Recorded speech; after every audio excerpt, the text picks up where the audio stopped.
तो मेरा क्रांतिकारी जय भीम। सम्मानित बंधुओं, उत्तराखंड की बेटी अंकिता भंडारी, जिसे वीआईपी ट्रीटमेंट के नाम पर उस बच्ची के साथ रेप होता है और उसे न्याय नहीं मिलता।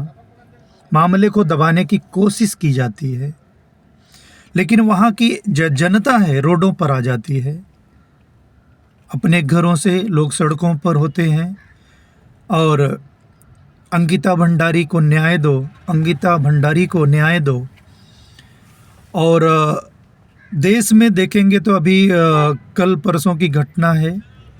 उत्तर प्रदेश के मेरठ ज़िले में एक बेटी को दिन दहाड़े उठा ले जाते हैं दरिंदे। माँ विरोध करती है तो उसे काट डालते हैं और हॉस्पिटल पहुंचते ही उसकी मौत हो जाती है। कल चंद्रशेखर जी वहाँ जा रहे थे, पुलिस उनको छावनी में तब्दील कर दी थी। वो रोडों पर दौड़ते हुए जा रहे थे। आप सोच लें कि एक बेटी को न्याय दिलाने के लिए सरकार किस तरीके का षड्यंत्र करती है और आरोपी को बचाने का काम करती है। इसलिए मैं एक कविता है, आप जरूर सुने। भ्रष्टाचार नेता का, भ्रष्टाचार नेता का, नेता विपक्ष का। भ्रष्टाचार नेता का, नेता विपक्ष का। विपक्ष चुनाव का, चुनाव सत्ता का, सत्ता भाजपा की। फायदा मौके का, मौका छापे का, छापा ईडी का, ईडी शासन की, शासन भाजपा की। घोषणा भाजपा की, आरोप भाजपा का, गठबंधन भाजपा का, सरकार भाजपा की, पर कार्रवाई अटक गई क्योंकि नेता भाजपा का। तो ये आप सोचें कि विपक्ष का होगा या अन्य कोई नागरिक होगा, उस पर कार्रवाई बड़े धड़ल्ले से होती है। लेकिन अगर वहीं बीजेपी का लीडर निकल जाए तो उसे बचाने के लिए पूरा सिस्टम लग जाता है। कुलदीप सिंह सेंगर को तो आप नाम जानते ही होंगे, अभी पैरोल पर वो छूट कर आए थे।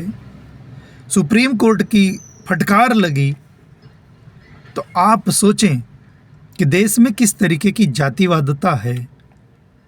अगर जाति का है तो अपराधी भी हो, उसे छोड़ देना चाहिए। अगर गैर बिरादरी है, मेरा कहना है कि मुलजिम होता है। जो जुर्म करेगा वो कानून की नज़र में एक मुजरिम है और हम सब की भी नज़र में वो मुजरिम ही है। हमारे देश में कोई जातिवादता नहीं होनी चाहिए। सिस्टम में बैठे हुए लोगों को इस बात को ज़रूर समझना चाहिए। अगर इस बात को नहीं समझ रहे हैं और जातिवादता कर रहे हैं तो सत्ता आपकी कितने दिन तक रहेगी। उसके बाद न्याय तो मिलेगा, कोई और आएगा। मुख्यमंत्री का कोई अस्थाई सीट तो है नहीं कि आप लाइफ टाइम के लिए बन गए हैं। इसलिए आप अच्छा काम करोगे तो लोग पलकों पे बिठाएंगे।